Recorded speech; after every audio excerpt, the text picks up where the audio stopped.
The pen hovered over the line. The only sound in the $1,000 an hour boardroom was the quiet hum of the air conditioner. She signed the papers quietly, her hand not shaking once. She was now officially divorced, penniless, and cast aside by her powerful husband.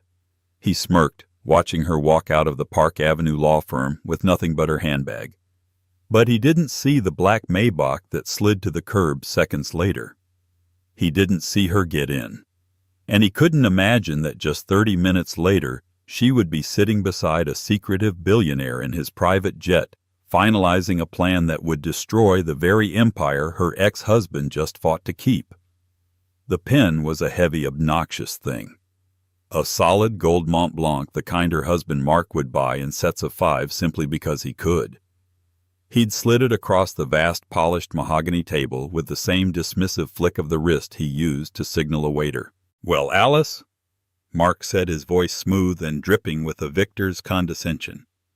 "Don't look so glum. You're getting the condo in Miami. You always loved the beach." "Alice Faulkner."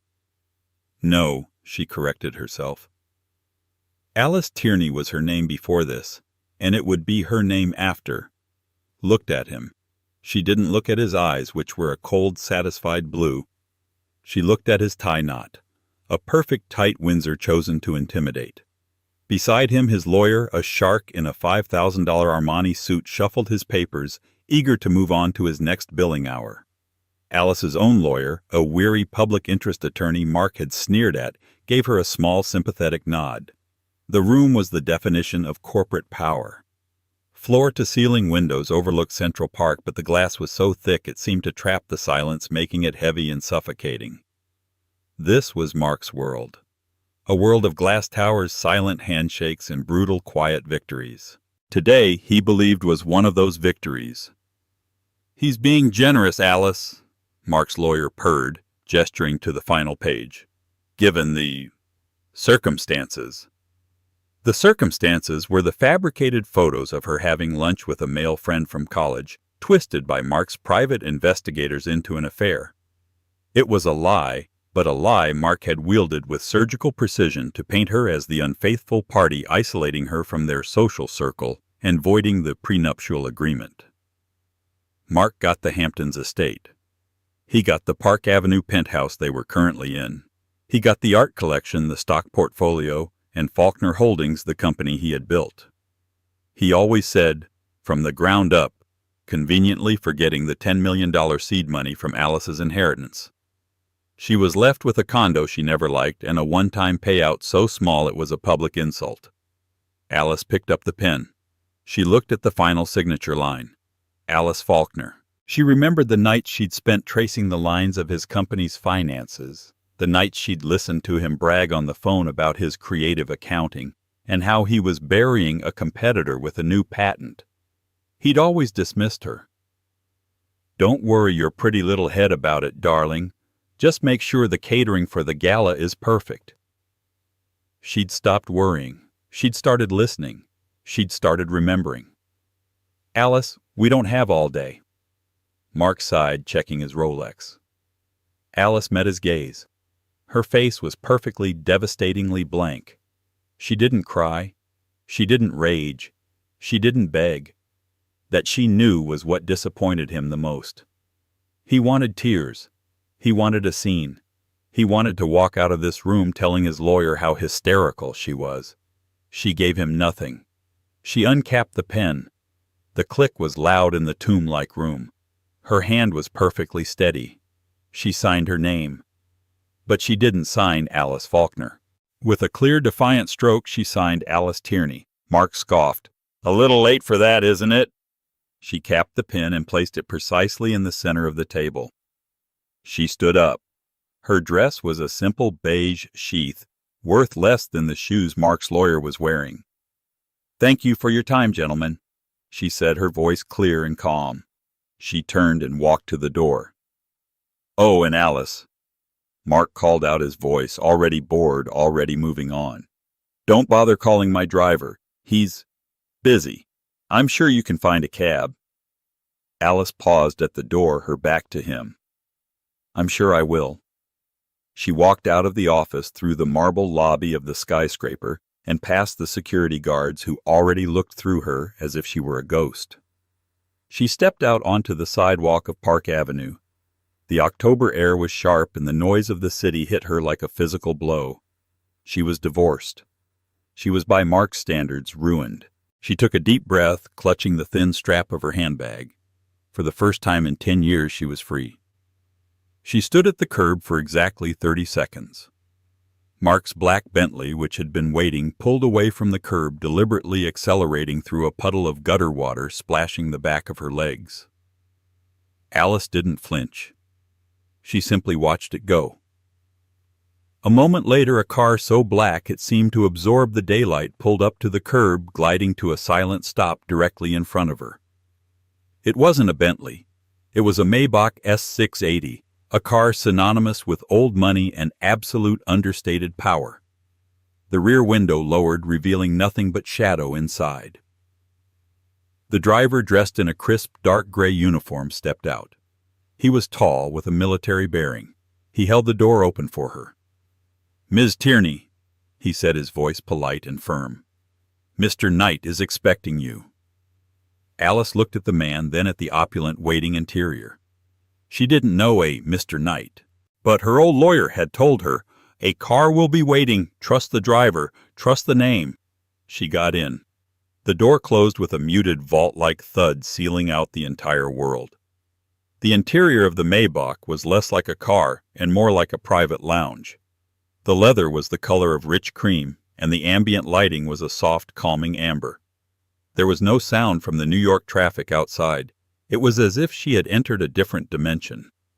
"Where are we going?" Alice asked, her voice sounding strange to her own ears. "Teterboro Airport, Ms. Tierney." The driver, whose nameplate identified him as Thomas, replied. He navigated the car through midtown traffic with an effortless, fluid grace, as if the other cars were simply parting for him. Teterboro, the exclusive airport for private jets. Alice's mind raced. Her settlement check, the generous one-time payout, wouldn't even cover the fuel for a trip on a private jet. Mark was the one with the jet, a Bombardier Global 6000 he was keeping. This was something else. This was someone else. "Mr. Knight," she said, testing the name. "I'm afraid I don't know a Mr. Knight." "He knows you, ma'am," Thomas said, his eyes on the road. "He was an old friend. He said to tell you he's cashing in a rain check from a debate tournament, 2009. Alice's breath hitched. 2009. The National Collegiate Debate Championship. Her partner, the brilliant, intense, and absurdly driven scholarship kid who had argued with her, challenged her, and celebrated with her. The one who had disappeared from her life after she'd met Mark. "Damien," she whispered. Thomas glanced at her in the rearview mirror, a small, respectful smile touching his lips. Mr. Damien Knight, yes. It seemed impossible. The last she'd heard, Damien had gone to Silicon Valley to work on some startup. Mark had always sneered at the memory of him. "That glorified tech nerd, he'll be burned out and broke by 30. The Maybach soon left the city behind, pulling through a discreet, unmarked security gate at the Teterboro airfield. It didn't stop at a terminal. It drove directly onto the tarmac, pulling up alongside a machine that defied belief. It was a Gulfstream G700, sleek and predatory, painted a matte pearl gray. It was larger than Mark's jet. It was newer. It was, Alice knew from the magazines she used to order for Mark, astronomically more expensive. Thomas opened her door. The jet's engines were already humming a low, powerful thrum she could feel in her chest. A flight attendant in a sharp-tailored suit stood at the base of the stairs. "Welcome, Miss Tierney. We've been holding for you," the attendant said, taking Alice's simple handbag. Alice walked up the stairs, each step feeling unreal. The air was cold, smelling of jet fuel and ozone. She was leaving her old life on the tarmac below. She stepped into the cabin. The scent of new leather and roasted coffee filled the air. The interior was a masterpiece of custom design. Dark woods brushed platinum fixtures and plush, swiveling armchairs. And sitting in one of those chairs reading a physical Bloomberg newspaper, as if it were the most normal thing in the world, was a man she hadn't seen in 12 years. He looked up. His eyes, a startling, intelligent green, were the same. But everything else was different. The worn-out college sweatshirts were gone, replaced by a dark, bespoke Tom Ford suit. The restless energy was still there, but it was coiled, controlled, and radiating an aura of quiet, unshakable confidence. He folded the newspaper and set it aside. A slow smile spread across his face, the first genuine smile she'd seen directed at her in a decade. "Alice Tierney," said Damian Knight. "You are exactly 34 minutes late. I thought you'd be out of there faster." "You—" Alice stammered, gripping the back of a chair. "Damian, what is this? How did I know?" He stood up. He was taller than she remembered. "I've been following Faulkner Holdings for 18 months. When I saw the divorce filing, I knew he'd try to bury you. I'm sorry I didn't step in sooner, but I had to wait until you were legally clear." Legally clear of him. He gestured to the chair opposite him. "Please sit. We're on a tight schedule. Wheels up in 5. Alice sank into the cream-colored leather. It was softer than a cloud. "Where are we going?" The engines outside began to build in a crescendo. Damian fastened his seatbelt, his movements economical and precise. "Paris," he said as casually as if he were suggesting coffee. "But first, we have some business to discuss." "What business, Damian? I just signed everything away. I have nothing. Mark, he won." The jet accelerated, pressing Alice back into her seat. The G-force was exhilarating, a sudden powerful push into a new reality. They lifted off the runway, climbing steeply into the sky. Damian watched the New York skyline shrink until it was just a smudge. "That's the thing, Alice," he said, turning to her. "He thinks he won. But Mark Faulkner has been so busy watching his front door he never thought to check his back." "What do you mean?" "I mean," Damian said, taking a slim tablet from the table between them, "that your ex-husband has been trying to get a meeting with the head of Apex Digital Ventures for 6 months, desperate for a new round of financing." He tapped the screen and a company logo appeared. "He's been pitching his stolen patent to them, offering a controlling stake in his new green energy division in exchange for a $500 million buy-in." I know about the patent," Alice said. "I found the original research. He stole it from an inventor in Austin." Damian's smile widened. It was a cold, sharp smile. "I know you did. And I know the inventor. He's my partner." He leaned forward, his green eyes locked on hers. "Alice, I am Apex Digital Ventures. Mark has been pitching his entire future to me." The revelation hung in the air, heavier than the silence in the lawyer's office. Alice stared at him, her mind struggling to connect the scholarship student who lived on ramen noodles with the man who commanded this flying fortress. "You're Apex," she finally managed. "But Forbes lists the CEO as a—" "Robert Harrison," Damian finished. "A very good, very well-paid actor who enjoys being the public face of the company. I, on the other hand, prefer to remain private." The flight attendant appeared, offering champagne. Alice noticed the bottle Dom Perignon marks Celebration Champagne. The sight of it made her stomach clench. "None for me, thank you," she said. "Just water." Damian nodded. "The same for me, Lydia. And the secure comms, please. We have a call in 20. Lydia nodded and disappeared. "You hate that champagne," Damian stated.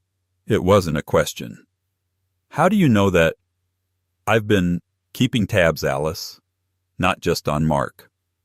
On you. I saw the pictures from the galas. You always had a glass of water." He leaned back, his expression softening. "I'm sorry. I know this is a lot. 12 years is a long time." "It is," she said, the shock finally ebbing, replaced by a wave of cold, sharp curiosity. "So you've been letting him pitch to you? You've been leading him on—" "Leading him on is an understatement," Damian said. "I've been draining his resources. I've had him commission 3 different multi-million-dollar feasibility studies, all for territories I have no intention of entering. I've had him fly his legal team to Zurich twice for meetings I unavoidably had to cancel at the last minute. Mark is bleeding cash trying to land this one whale that will save his company. Save his company? Alice asked. I thought Faulkner Holdings was solid. He just won everything. Damien shook his head, pulling up a series of charts on his tablet. He won a penthouse and a painting collection. He didn't win the company. The company is a house of cards. He's over-leveraged, exposed in the commercial real estate market, and the only thing he has of any real value is that stolen patent. He needs my money to bring it to market before the real inventor, my partner, files his. Alice's mind was flying faster than the jet. So you're going to pull the funding? I'm not going to pull the funding, Alice, Damien said, his voice dropping. I'm going to pull the rug out from under his entire world. But I was missing one piece, the piece that connects him directly to the theft. My partner can prove he invented it, but we couldn't prove Mark knew it was stolen. It would be a long, messy civil suit. But I can, Alice whispered. But you can, Damien confirmed. You were there. You heard him. You as his wife were a privileged party, but as his ex-wife, you're just a witness. A slow, cold smile, one that mirrored Damien's, touched Alice's lips. He thought he was just getting rid of a wife. He had no idea he was creating his worst enemy. That's why we had to wait, Damien said, until that pen touched the paper, until the decree was final. As of... He checked his watch, a complex, understated Patek Philippe. 58 minutes ago, you are no longer Alice Faulkner. You are Alice Tierney, and you have no marital privilege to protect him. Alice felt a lightness she hadn't experienced in years. It wasn't just freedom. It was power. So what's in Paris? Paris, Damien said, is where my legal team is waiting, and where Dr. Eris, the man you're about to make very wealthy, is waiting. We have a press conference scheduled for 9:00 a.m. tomorrow Paris time. We are going to announce the launch of his patent backed by Apex.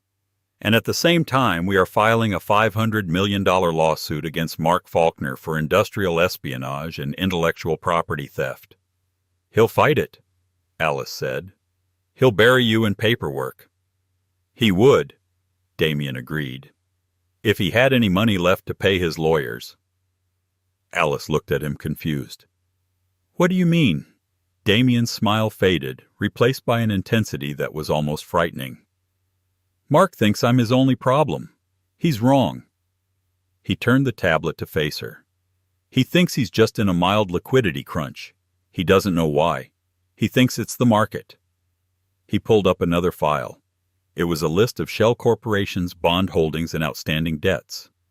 Alice, Mark hasn't just been pitching to me. He's been borrowing from me. You've been lending him money? No, Damien said. I've been buying his debt. Every time he needed to float a bond, every time he needed a short-term loan to cover payroll because he'd overspent on his jet, my Shell Corps bought that debt. He has no idea. He thinks his debt is held by a dozen different impersonal hedge funds. He zoomed in on one line item. As of this morning, I own 70% of Faulkner Holdings' unsecured debt. The moment we land, my team in Zurich has instructions to call in that debt. All of it. At once. Alice finally understood. He won't be able to pay. He won't even be able to make the interest payment, Damien said coldly. He's been using his liquid cash to pay for his sharks. He gestured, indicating the divorce lawyers. He's been trying to hide his assets from you, so he liquefied them, and in doing so, he made himself vulnerable. Alice looked out the window at the endless deep blue of the stratosphere. Mark thought he'd cast her out. He thought he'd won. But he'd only managed to trap himself. But, Damien. Why? Alice asked, her voice quiet. This is a spectacular biblical level of revenge. Why go to all this trouble for me? Damien was quiet for a long moment, watching the clouds far below.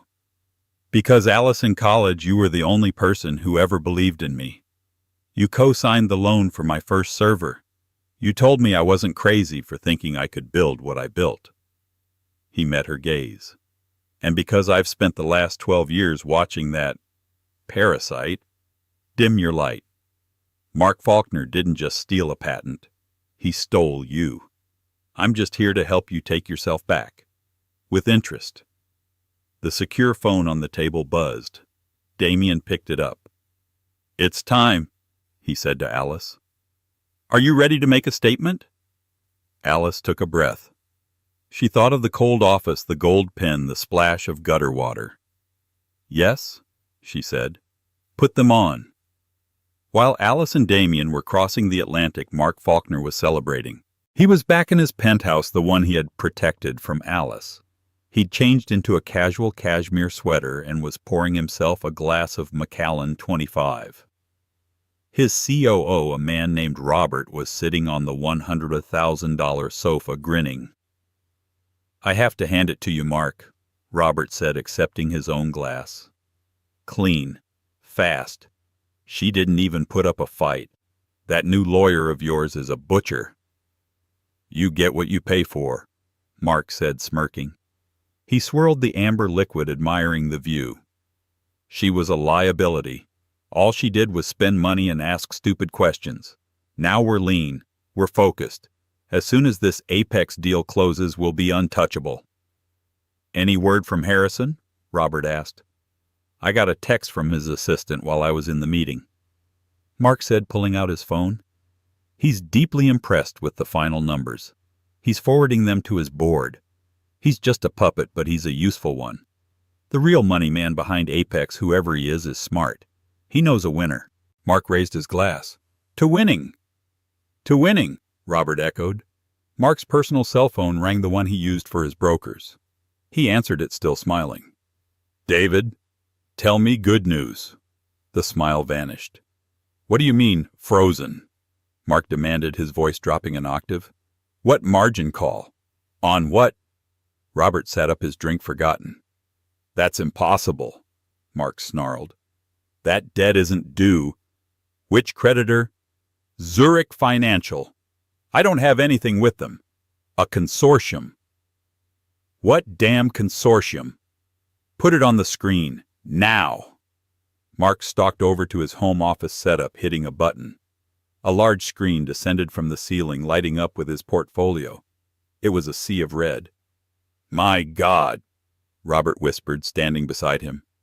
It's a coordinated call, Mark stammered, watching his liquidity evaporate in real time. They're all calling in the notes, all at once. This isn't a market fluctuation. This is an attack. His other line rang. It was his CFO. Don't tell me, Mark barked into the phone. Mark, we're finished. The CFO's voice was panicked. A creditor. AF Investments. Just called in the $500 million bridge loan. We have 24 hours to pay, or they take the collateral. The collateral, Mark said, his blood turning to ice. The company, Mark. The collateral is all of Faulkner Holdings. Mark's mind raced. AF Investments. I've never heard of them. Who are they? Find them. I'm trying. They're a ghost. A shell corp out of Delaware. Oh, wait. Mark. The registration? The primary signatory? Oh, no. Who is it, damn it? It's Tierney. The signatory is Alice Tierney. Mark dropped the phone. He stared at the screen, at the name he had just moments ago dismissed. Alice. His stupid, pretty liability of a wife. He thought back. The inheritance he thought was just cash. The shopping trips she took. The nights she was at the museum for board meetings. It wasn't a setup. It was an ambush. She had been buying his debt. Before he could even process the betrayal, an alert flashed on the screen. A Bloomberg News flash. Breaking Apex Digital Ventures announces one global partnership with Dr. Eris Thorne for new Helios clean energy patent. Lawsuit filed against Faulkner Holdings for brazen intellectual property theft. The article featured a photo. A smiling Dr. Aris, and beside him walking into a press conference in Paris was Damien Knight, the burned-out tech nerd. And holding Damien's arm, looking composed and powerful, was Alice. Mark made a sound that was half choke, half scream. He was ruined. She hadn't just divorced him, she had liquidated him.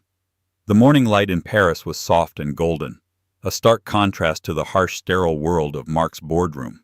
Alice stood on the balcony of her suite at the Hôtel de Crillon, a coffee in her hand. The Place de la Concorde spread out before her a vista of impossible beauty. She had spent the previous evening with Damien's legal team going over her notes, her timelines, and the damning voice memos she'd secretly recorded of Mark bragging about his theft. The lawyers had looked at her with a new profound respect. Damien had given her this suite, the sweet Marie Antoinette, and told her to order anything she wanted. She'd slept for 9 hours, a deep, dreamless sleep she hadn't known in a decade. There was a soft knock. "Come in," she called. Damien entered holding a tablet. He was wearing a casual linen shirt, looking more like the college student she remembered. "Good morning," he said, his smile genuine. "Sleep well." "Like the dead," Alice replied, turning back to the view. Is it done?"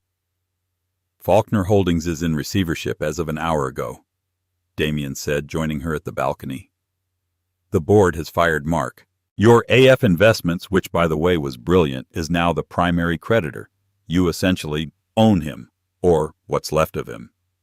"What is left of him?" "A penthouse in foreclosure, a jet that's about to be seized by my bank, and a reputation that is currently being dissected by every major news outlet on the planet." "Oh," he added, "and a preliminary injunction freezing all his personal assets. He can't even pay his lawyers to fight us." Alice closed her eyes, letting the full weight of her victory settle over her. It didn't feel like triumph. It felt like justice. It felt like balance. "And Dr. Aris?" she asked. "He's a very happy man. We're having dinner tonight to celebrate. He wants to thank you personally. You didn't just give him his patent back. You gave him the justice he'd stopped believing in." Alice finally turned to Damien. "And what about you? You spent a fortune on this. You spent 18 months of your life on this." "I did," he said simply. "Why?" she asked again. "It wasn't just for me. It wasn't just for Dr. Aries. What did you get out of this, Damien?" Damien looked out at the city. "When I was building my company, I had a partner, my best friend. We were just like Mark and Dr. Aris. I was the ideas guy. He was the business guy. When we got our first big offer, he took it. He engineered a buyout that locked me out of my own company with my own code. He stole it all. I was left with nothing. It took me 3 years to start again to build Apex from scratch." He looked at her. "I hate thieves, Alice. I hate men who use power to crush people who trust them. Mark Faulkner, he was a personality type I understood very well. Taking him down wasn't just revenge for you. It was housekeeping." He offered her the tablet. "This is yours." She looked at the screen. It was a bank transfer notification. "What is this?" "It's $50 million.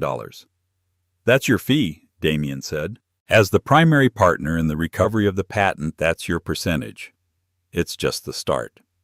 AF Investments is now a very real, very powerful holding company. The question is, what do you want to do with it?" Alice stared at the number. It was more than Mark had ever trusted her with. It was more than her original inheritance. It was hers. Earned. She looked at Damien, a spark in her eye he hadn't seen since they were 20. "I want to learn how to do what you do. I want to build things. And I want to find other people like Dr. Aris. I want to fund the people Mark Faulkners of the world overlook." Damien Knight grinned a full, bright, unguarded grin. "I was hoping you'd say that," he said. "I'm starting a new division at Apex. A venture capital fund focused on ethical tech and emerging markets. I need someone to run it. Someone with a mind for numbers, an eye for detail, and a spine of absolute steel." "You think I'm that person?" Alice asked. "I know you are," he replied. "You're the woman who just took down a New York tycoon with nothing but his own ego and a few secret notes. The job is yours if you want it. We can run it from here, or London, or New York, wherever you want." Alice looked back at the city. She was no longer an ex-wife. She wasn't a victim. She wasn't even just Alice Tierney. She was a queen, and this was her castle. "I'll take the job," she said, "on one condition. Anything. You stop calling me Ms. Tierney. It's Alice. And second, you have to take me to dinner. Somewhere he could never get a reservation." 6 months passed. The name Mark Faulkner became a cautionary tale whispered in the exclusive clubs and boardrooms of New York. He was a ghost. The SEC, spurred on by the evidence from the lawsuit, had launched its own investigation. Mark was facing criminal charges. He had, as Damien predicted, lost everything. The penthouse, the jet, the art. He was last seen living in a rented flat in New Jersey, his name a permanent stain. Alice, however, was a rising star. She had taken to her new role with the same silent, methodical intensity she had used to dismantle her husband's life. She didn't just run the ethical fund. She became its driving force. She had a talent for seeing the person behind the pitch, for spotting the brilliance that arrogance and bluster often missed. AF Knight Capital, as the press dubbed it, became one of the most successful new VCs in the world. Alice, with her quiet intelligence and a backstory the media couldn't get enough of, was its public face. She had traded her beige sheath dress for the sharp, elegant lines of Chanel and Acris. She commanded boardrooms not with a loud voice but with unassailable facts. She and Damien had become a formidable team. Their partnership was at first strictly professional. They traveled the world from Singapore to Berlin, vetting deals, building new companies. They worked late nights fueled by coffee and a shared driving passion. The romance, when it finally happened, was as quiet and inevitable as their ascent. It wasn't the fiery, possessive passion Mark had demanded. It was a slow burn built on mutual respect. It happened one night in a hotel bar in Tokyo, after they'd closed a deal that would revolutionize sustainable energy in Asia. They were talking about their college days, laughing. "You know," Damien said, looking at her over his glass, "I was terrified of you back then. You were the only one who could ever beat me in a head-to-head argument." "You weren't so bad yourself." Alice smiled. "You were just relentless." "I was," he agreed. He reached across the table, his fingers lightly touching her hand. "I still am." Their eyes met, and the 12 years of lost time of pain and betrayal simply dissolved. It wasn't a rescue, it was a reunion. They were on the G700 again, flying back to New York. Alice was reading a proposal, making notes in the margin. Damien was watching her, a look of profound admiration on his face. "What is it?" she asked, not looking up. "I was just thinking," he said. "Do you ever miss it? Any of it?" Alice put the proposal down. She thought of the cold penthouse, the patronizing dismissal, the suffocating weight of being Mrs. Faulkner. "I miss nothing," she said. "I'm not the person who lived that life anymore." "I know," he said. "That's why I'm asking." He opened a small platinum-lined drawer by his seat. He took out a small velvet box. It was not a large, gaudy ring. It was a simple, elegant band with a single, perfect, ethically sourced diamond. "Alice Tierney," he said, his voice completely serious. "You are the most brilliant, resilient, and fascinating person I have ever known. I am not asking you to be my wife. I am asking you to be my partner. In everything. For good."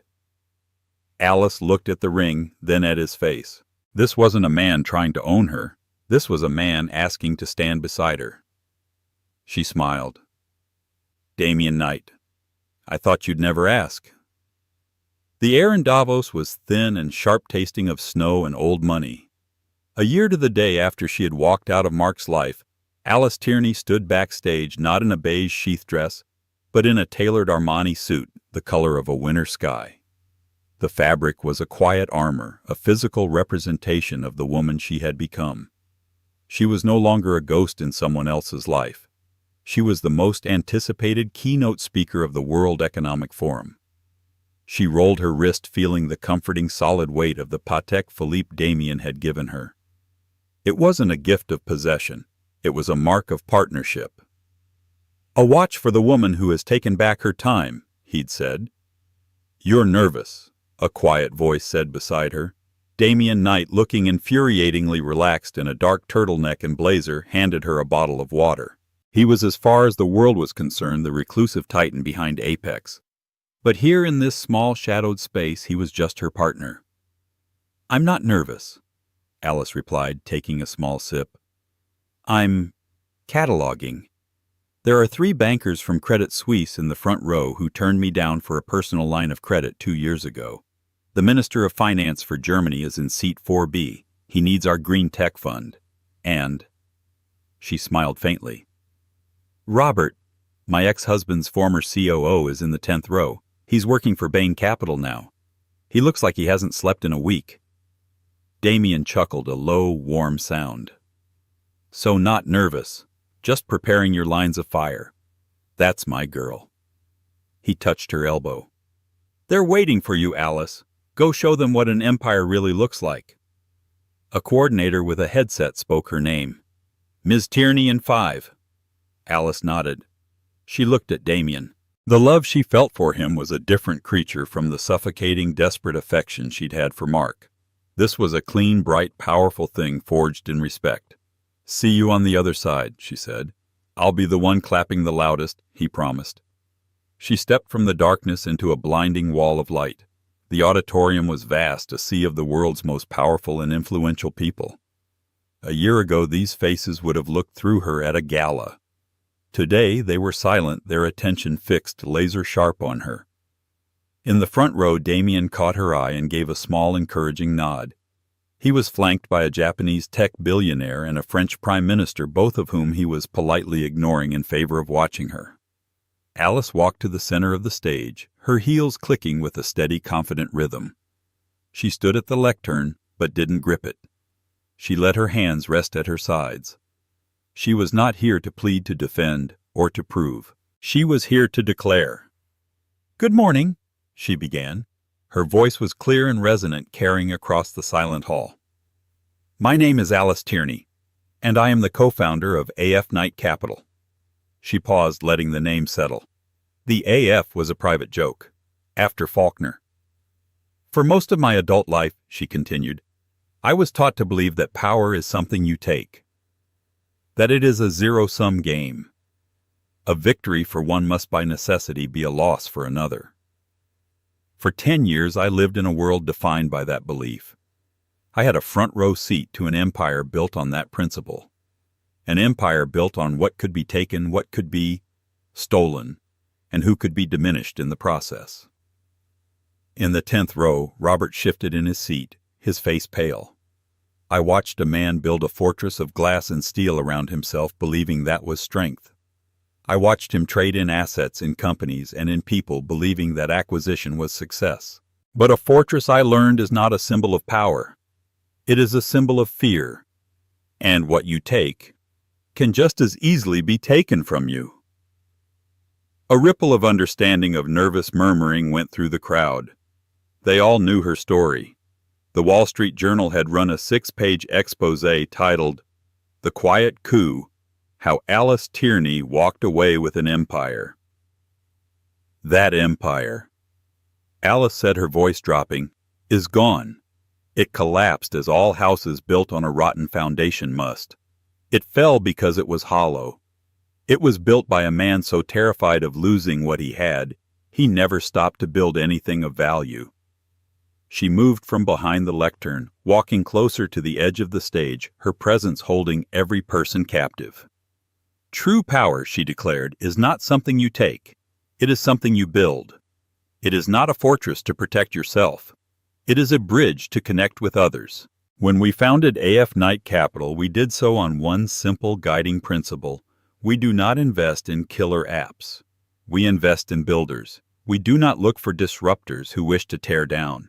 We find the creators, the visionaries, the quiet geniuses who want to add to the world, not just acquire pieces of it. She looked directly at the Credit Suisse bankers. We fund the people you overlook, the ones who don't have the right last name, the right connections, or the right aggressive bluster. We fund the Dr. Eris Thorns of the world, the brilliant minds betrayed by bullies left with nothing but their own genius. Our Helios Energy project, built from his stolen patent, is now on track to power 2 million homes by next year. That, gentlemen, that is power. That is an empire. My former life, she concluded, her voice softening but losing none of its steel, ended in a sterile boardroom on Park Avenue. It ended with a gold pen and a patronizing smile. I walked out of that room with nothing but my name. But it turned out, she smiled a true brilliant smile that lit up the stage, that was the only thing I ever needed. For a full 5 seconds there was absolute silence. Then the auditorium erupted. It wasn't polite applause. It was a thunderous standing ovation. A roar of approval. Damien was on his feet, his hands clapping loud and steady, his eyes filled with a pride that was so profound, Alice felt it across the room. The reception afterward was a crush of bodies. Alice was immediately surrounded, a vortex of Chanel suits and military-grade handshakes. Ms. Tierney, a marvelous speech, truly. The German finance minister kissed her hand. We must discuss your fund's investment in our Berlin solar grid. Robert, how unexpected. Alice turned. It was Robert Marks, old COO, his face a mask of nervous sweat. He was holding 2 glasses of champagne, offering one to her. Alice, he said, his voice overly familiar. Incredible. Just incredible. I always knew you had it in you. Alice looked at the offered glass, then at his face. This was the man who had sat on her sofa celebrating with Mark, calling her a liability. Did you? She asked, her voice quiet and cool. I don't recall that. Ah, well, you know how things were. He stammered, his bravado fading. Mark, he was a difficult man to work for. You know that better than anyone. Listen, I'm at Bain now. We're looking for new partners, and what you're doing with AFK, it's the future. I'd love to, build a bridge, as you said. He was quoting her speech. The audacity of it was almost impressive. Alice didn't take the glass. Robert, she said, her voice so soft he had to lean in. The last time I saw you, you were toasting my financial ruin. You were an accessory to a man who tried to destroy me. The bridge you want to build is, I suspect, just a lifeline for your own career. My answer is no, and if you ever quote me to my face again, you'll find my legal team is just as talented as my investment team. Robert's face went from pale to ashen. He set the champagne glass down on a passing tray, his hand shaking. I see. Excuse me. He all but ran, disappearing into the crowd. A moment later, a new voice cut through. Alice Faulkner. My God, is that you? Alice turned her composure flawless. It was a woman named Genevieve, the wife of one of Mark's former board members. Genevieve had been the queen bee of their old social circle, the one who had personally led the campaign to shun Alice, the one who had accidentally uninvited her from the charity board. She was dressed in a gaudy, sequined gown that looked desperate in the bright afternoon light. She rushed forward, grabbing Alice's hands. Darling, I just heard your speech. Chills. We've all been reading about you. It's just... wow. You look like a different person. I'm a different person, Genevieve, Alice said, gently retrieving her hands. Oh, of course you must be. Listen, darling, it was just awful what Mark did. Truly awful. We all said so. We had no idea. You had no idea? Alice asked, her voice neutral. None. We were just... well, Mark had everyone fooled. But you landed on your feet, didn't you? right on top of the world. Genevieve leaned in her smile, becoming conspiratorial. Listen, my nephew has this tiny little startup. A new app for rating dog walkers. It's very clever. And I thought, who better than Alice? Maybe you and Mr. Knight could just hear his pitch. For old time's sake. For old time's sake, Alice repeated. She looked at this woman, at the desperate, sycophantic smile, and felt nothing. No anger, no bitterness, just distance.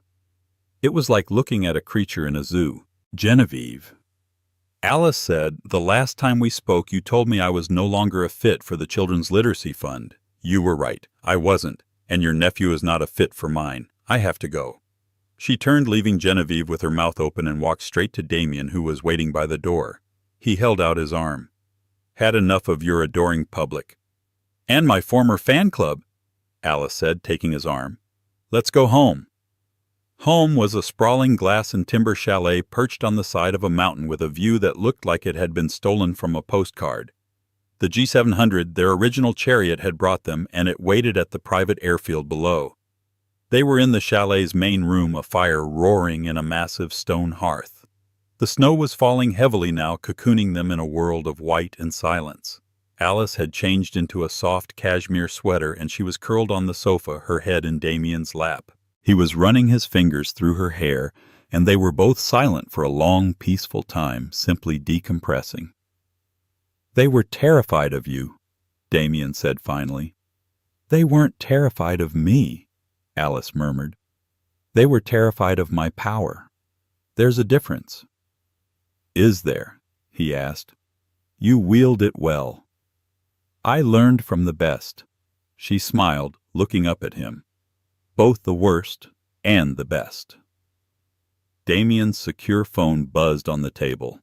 He rarely looked at it after 8 p.m., but he'd been waiting for this. He picked it up, his expression hardening as he read. It's from our legal team in New York, he said. Alice sat up, instantly alert. What is it? It's about Mark. Alice felt a familiar cold clench in her stomach, but it was distant now. Is he appealing the SEC ruling? No, he can't. He's penniless. Damien said, a note of finality in his voice. He was released from the minimum security facility in Otisville 2 days ago. Good behavior. He's been busy. Busy how? Damien handed her the phone. It was a forwarded email chain. The original email was from Mark. It wasn't sent to Dr. Eris or to Alice or to anyone in power. It was sent to a general careers Helios.com inbox. It was a job application. Alice read it, her eyes scanning the pathetic, rambling text. Mark was applying for a mid-level analyst position in strategy. He'd attached his old pre-scandal resume. He'd written a full groveling cover letter praising the visionary work of Helios Energy. He wrote about his long-standing passion for the green energy sector and his unique insights into the market. He was in effect applying to work for the company built on the patent he'd stolen from the man he'd tried to ruin. My God, Alice whispered. The desperation. He actually thinks he can get back in. He thinks he can just start over inside our world. It's the only world he knows, Damien said grimly. He's a parasite. He's looking for a new host. The email chain continued. The low-level HR manager had correctly flagged the name and sent it to security. Security had sent it to legal. Legal had sent it to Dr. Eris. And Dr. Eris had replied. Alice scrolled down to the final message. It was a formal, curt response from Dr. Eris's personal email, but it was CC'd to the entire legal department of AF Knight Capital. Subject RE application, Strategic Analyst, Mark Faulkner. Mr. Faulkner. Your application is rejected. Furthermore, this email serves as a formal notice to cease and desist any and all contact with Helios Energy, its subsidiaries, its executives, and any company affiliated with AF Knight Capital in perpetuity. A violation of this request will be met with immediate legal action for harassment. No further correspondence will be acknowledged. Dr. Eris Thorne. It wasn't just a no. It was a legal execution. It was the final door in the world being slammed, bolted, and barricaded in his face. He was not just an outcast. He was a liability, a name on a legal document to be actively avoided. Alice handed the phone back to Damien. She stood up and walked to the massive window looking out at the falling snow. She thought of Mark standing in the boardroom, his victor's smirk. She thought of him in a rented flat or a halfway house reading that email. She felt nothing. No pity, no triumph, no anger. The space he had occupied in her head, the vast, dark territory of her anger and her plots for revenge, was just empty. And in its place the quiet, warm hum of her own life. "It's over," she said, her voice quiet. "It's really finally over." Damien came to stand behind her, wrapping his arms around her waist, his chin resting on her shoulder. "Yes," he said, "it is." They stood there for a long time, watching the snow bury the world, making it clean and new. "So, Ms. Tierney," Damien murmured into her ear, "you just conquered Davos. You've officially put your ghost to rest. What do you want to do tomorrow?" Alice leaned back against his chest, a slow, genuine smile spreading across her face. "I think," she said, "it's time we took a vacation. A real one. No phones, no keynotes." "I was hoping you'd say that," he said. "The G800 is fueled and waiting." "The G800? What happened to the 700? "I upgraded," Damien said. "I also bought a little something." "Damien, what did you buy?" she asked, already half laughing. "A small island, off the coast of New Zealand. It's got a research station. I was thinking, AF Night Capital's next big project could be in sustainable aquaculture, and it has a very nice, very private beach." Alice turned in his arms to face him. She looked at the man who had seen her when she was invisible, who had respected her when she was dismissed, and who had partnered with her to build a new world. "Damien Knight," she said, "that is the best idea you've ever had." "I have my moments," he smiled. "Just one thing," Alice said, tracing the line of his jaw. "On this vacation, I get the window seat." He laughed, a full, genuine sound that filled the warm room. "Anything you want, Alice. Anything in the world."